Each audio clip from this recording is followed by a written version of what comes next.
Meus amigos, no ar, o Oficina da História. E hoje, o Oficina atravessou o país e estamos aqui em Belém do Pará para contar um pouquinho da história da cabanagem.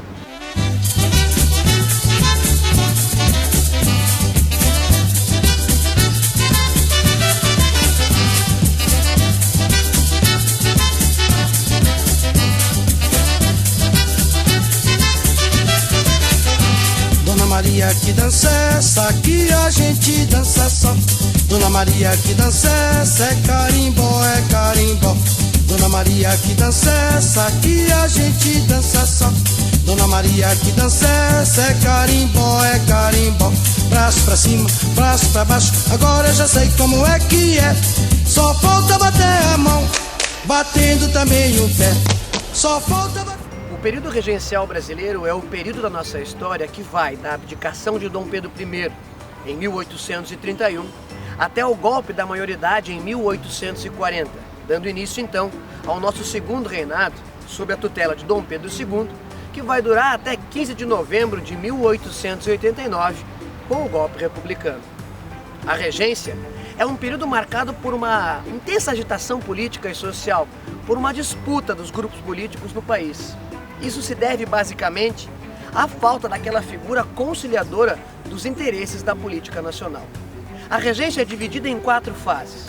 Primeiro é a regência trina provisória, onde eles vão tomar medidas emergenciais para controlar a crise política, a crise social e a crise econômica no país. Depois a gente tem uma regência trina permanente, onde vai se conciliar os interesses políticos de norte a sul. E depois 2 regências unas, já centralizando o poder na mão de um único regente. Uma primeira etapa bastante progressista e a segunda regência una já mais conservadora, preparando o país então para a volta do Dom Pedro II para o início de um período imperial mais uma vez. A regência ela é marcada por uma grande quantidade de revoltas que vão chacoalhar o Brasil de norte a sul. Essas revoltas acontecem basicamente devido à falta de autonomia política das elites locais. Lá no Rio Grande do Sul, a gente vai ter a Guerra dos Farrapos, que vai durar por longos 10 anos.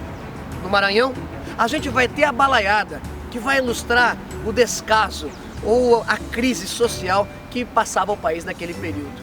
Na Bahia, a gente vai ter a Sabinada e a revolta dos escravos, a insurreição dos malês. E aqui no Pará, aqui em Belém, vai ter a mais violenta revolta do período regencial. Mais violenta pela sua intensidade, pela grande participação popular e pela grande quantidade de mortos. É a cabanagem aqui no Pará.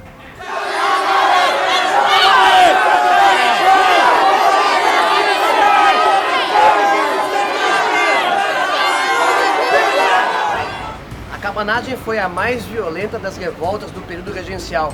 Ela foi a mais violenta pela intensidade dos combates e pela grande quantidade de mortos. Mais ou menos 30 mil mortos. Ela vai de janeiro de 1835 até meados de 1840. E a gente tem que tentar lembrar do contexto que está inserida a cabanagem para entender justamente os motivos. A região do Grão-Pará, que vai abarcar toda essa região norte do país, ela foi o último estado a reconhecer a independência do Brasil.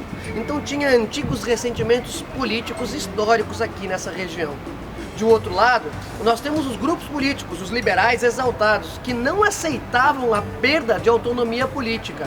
Porque naquela época, o presidente da província, o equivalente ao governador do estado, era nomeado pelo poder central. No caso, nomeado pelos regentes. De um outro lado, nós temos os grupos sociais menos favorecidos. Caboclos, mestiços, índios, escravos, completamente abandonados pelas elites, completamente abandonados pelo poder central. É justamente esse abandono político, esse abandono social que vai fazer eclodir esses antigos ressentimentos. E é nesse contexto que as elites intelectuais aqui da região de Belém, então vão começar a fomentar esse movimento revoltoso contra o poder central. Os grupos políticos, os liberais, que não aceitavam a perda de autonomia, eles vão inflamar a população, eles vão se aliar a essas camadas mais baixas da sociedade aqui de Belém, justamente para conseguir formar povo, formar massa para combater o poder provincial. Esse é o pano de fundo do movimento conhecido como cabanagem.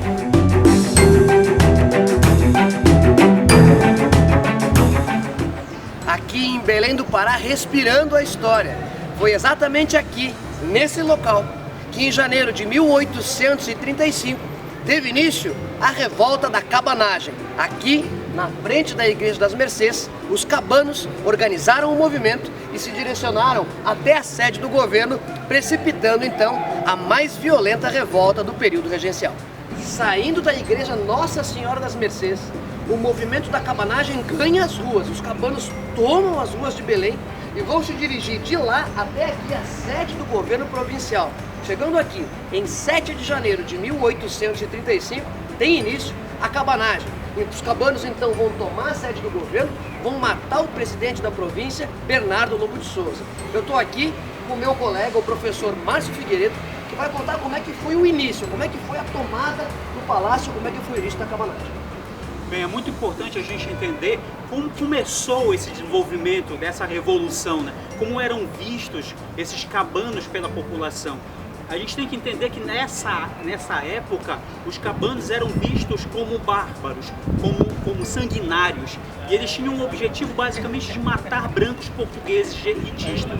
Mas a gente tem que lembrar o outro lado dessa oligarquia que dominava essa região, fazendo com que a classe mais opressora, a classe mais abastada da região vivesse numa situação precária, uma situação desumana. E tudo isso, esse crescente, levou a esse estopim, né? a tentar da conquista do governo pelos cabanos. Então foi exatamente neste local aqui que hoje funciona o Museu Histórico do Pará, o Palácio Lauro Sodré, onde os cabanos invadiram, como já foi dito, no dia 7 de janeiro de 1835, mataram o governador Lobo de Souza e assumiram o poder, se tornando a única revolução em toda a história do Brasil em que a população consegue atingir o poder da província do Pará. Esse aqui é o Forte do Presépio, aqui em Belém do Pará. A sua primeira edificação é de 1616, quando então o território brasileiro estava sob a tutela da Espanha. É o período conhecido como União Ibérica, que vai mais ou menos de 1580 até 1640, quando então se restaura a monarquia portuguesa. Esse forte foi construído após a conquista do Maranhão e tinha como objetivo defender o território nacional das invasões inglesas e holandesas e também das agressões indígenas. No contexto da cabanagem, entre os anos de 1835 e 1836, os cabanos conquistaram esse forte, com o objetivo de se apropriar do arsenal bélico e do carregamento de pólvora que tinha aqui para sustentar o levante cabano no contexto da cabanagem.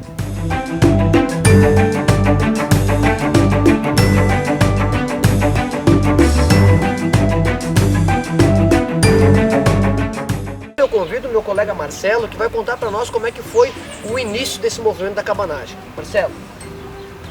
O início da cabanagem ela começa justamente no dia 7 de janeiro daquele ano, de 35, e ele só começa no momento da invasão da fazenda do Malcher pelas tropas do governo do estado. O presidente do estado, por assim dizer, naquela época tinha sido indicado pelo imperador, pela regência.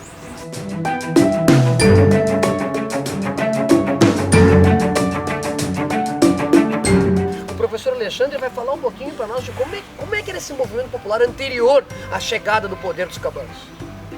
Como muitos historiadores aqui em Belém, a própria Magda Rick, menciona que a cabanagem ela não se trata apenas de uma cabanagem, mas sim de várias cabanagens, que são esses grupos populares anterior à posse do governo cabano assumir a presidência, de movimentos já pensando numa busca de uma melhor condição, de uma insatisfação, em prol de uma insatisfação, contra uma insatisfação que acontecia, Então são brancos pobres, negros escravizados, e já no contexto borbulhando ali com a abolição que viria décadas após, e indígenas Então, esses grupos, eles já manifestavam uma insatisfação perante ao governo regencial e já também manifestavam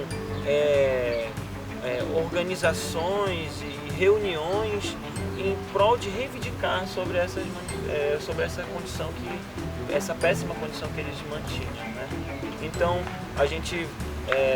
eu até geralmente costumo dizer que a tragédia do Brigue Palhaço, que foi década antes aproximadamente da própria cabanagem, ela foi um momento de manifestação que um grupo de pessoas belenenses se organizaram e foram até o Palácio do Governo para questionar, para manter essa reivindicação em prol da administração com a sociedade. Só que sempre o Estado tolhia essas manifestações de forma, como posso falar, de forma violenta, agressiva, autoritária, exatamente. A tragédia do Brigue Palhaço é uma delas. E aí, da tragédia para a cabanagem em si, que tem esse intervalo de uma década, vem acontecendo vários motins, várias manifestações, várias reivindicações, que esses grupos que eu citei anteriormente se organizam de forma, como posso falar, amadora ainda, até que a própria elite paraense também assume e as coisas acabam se tornando melhor organizadas. Aí é o que a gente vê com o que o Marcelo disse, né? Com a posse dos presidentes, com a tomada do poder de fato, com armamentos, com uma estratégia de guerrilha, né, que acontece no interior do Pará mais forte ainda.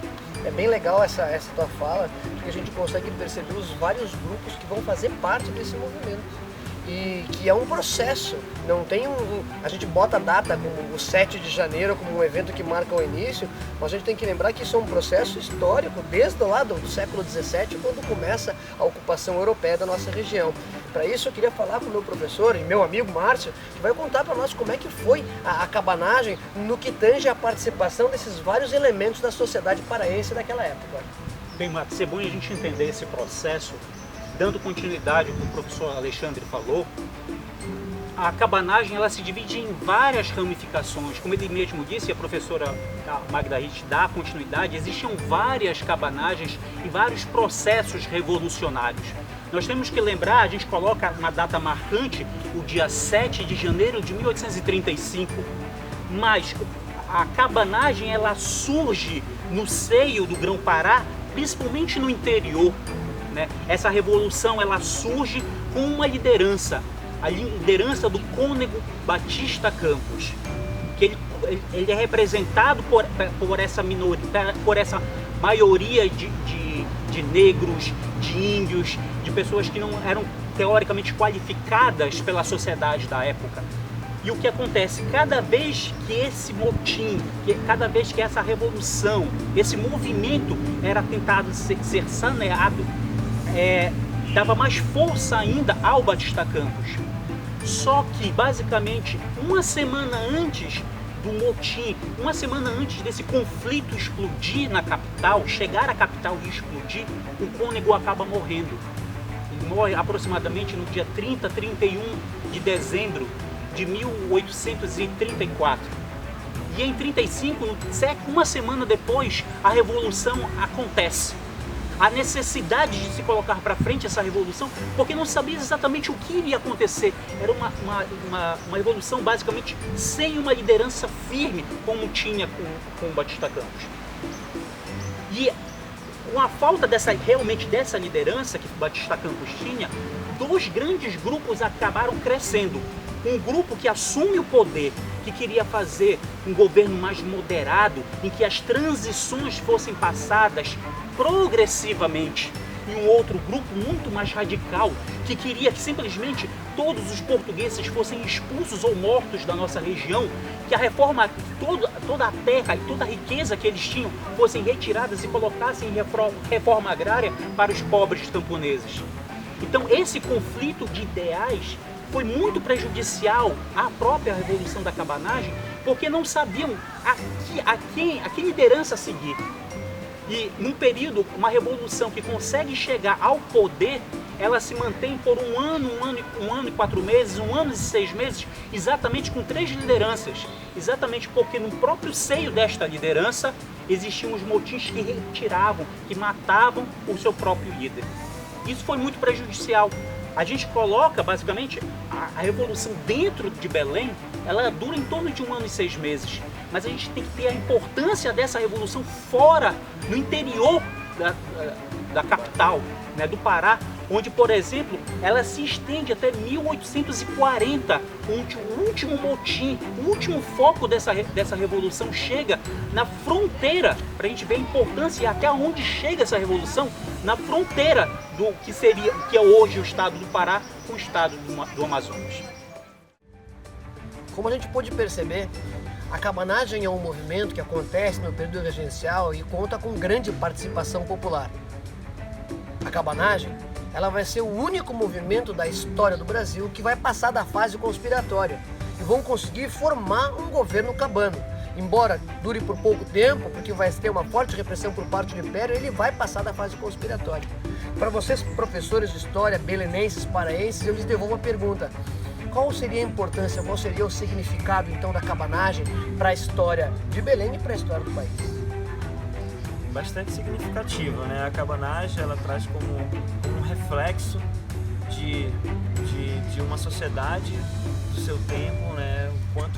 Como que vivia essa sociedade.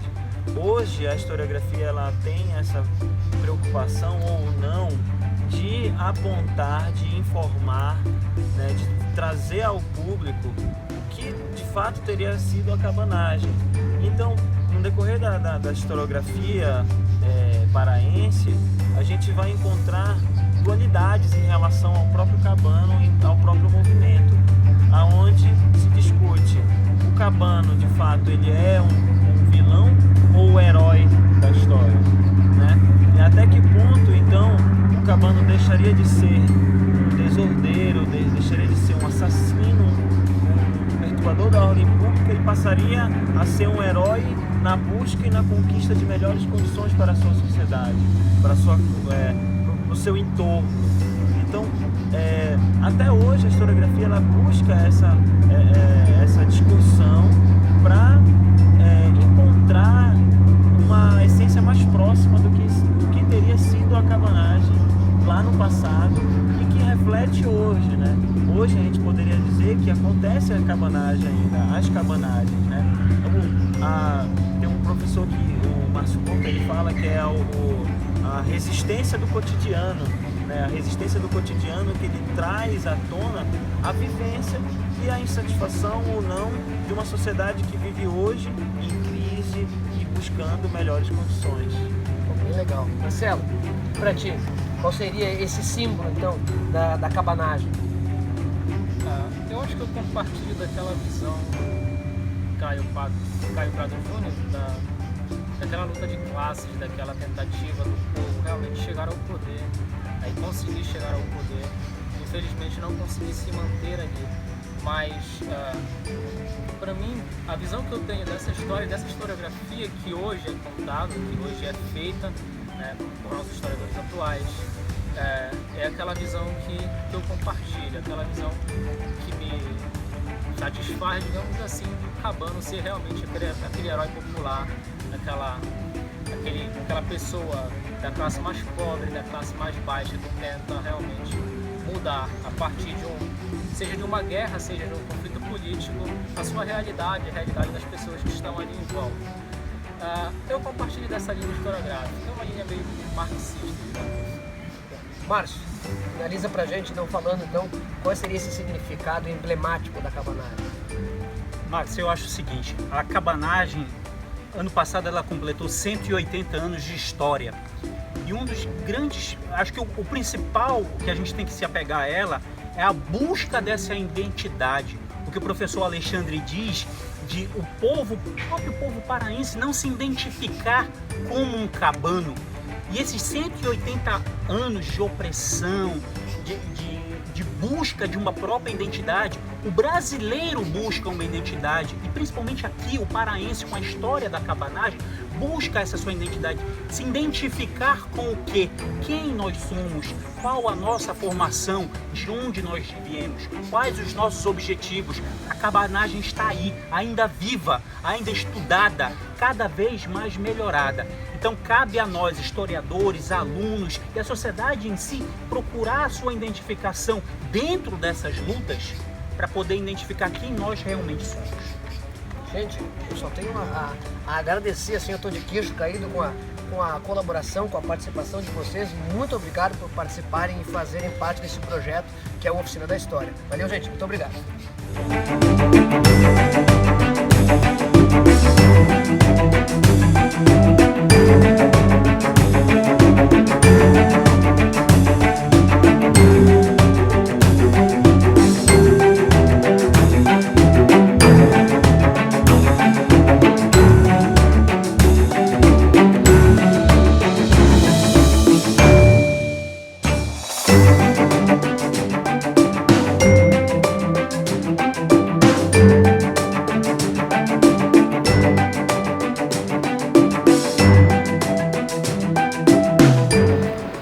Além do episódio sangrento da cabanagem, Belém do Pará vai mais uma vez figurar a história nacional.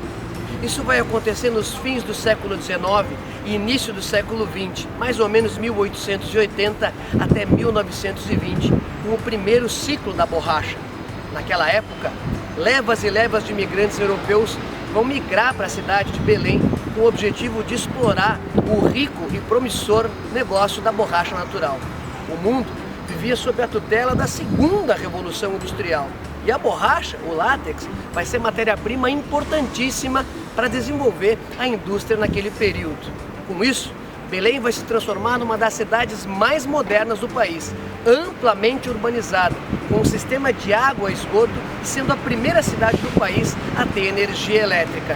Esse claro urbanismo é visto até hoje nas ruas de Belém, com os palácios, com os casarões, o Teatro da Paz e o Cine Olímpia, um dos primeiros dos cinemas do país e o mais antigo em funcionamento. Belém vai ser uma cidade importantíssima até mais ou menos os anos 20, quando a decadência do ciclo da borracha, a cidade de Belém vai acompanhar essa decaída desse processo e nunca mais vai figurar economicamente a potência que foi. Belém era conhecida como a Paris da América.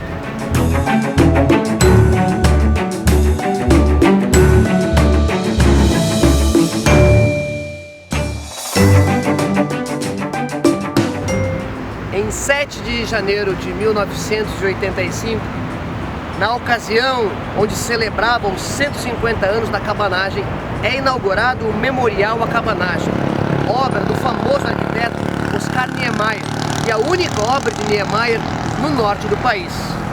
Segundo Niemeyer, essa rampa de concreto em direção ao firmamento, em direção ao infinito, representa todos os ideais revolucionários dos cabanos, que foram rompidos, que houve uma fratura pela esmagadora repressão das tropas imperiais.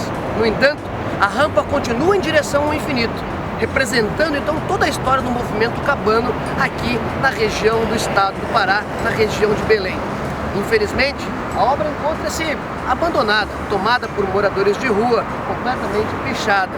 Mas celebrando, relembrando esse episódio triste e violento da história do Brasil, que foi a cabanagem. Meus amigos, esse foi o Oficina da História, direto aqui da capital paraense de Belém. Acompanhe o programa nas redes sociais e até o próximo programa. Tchau!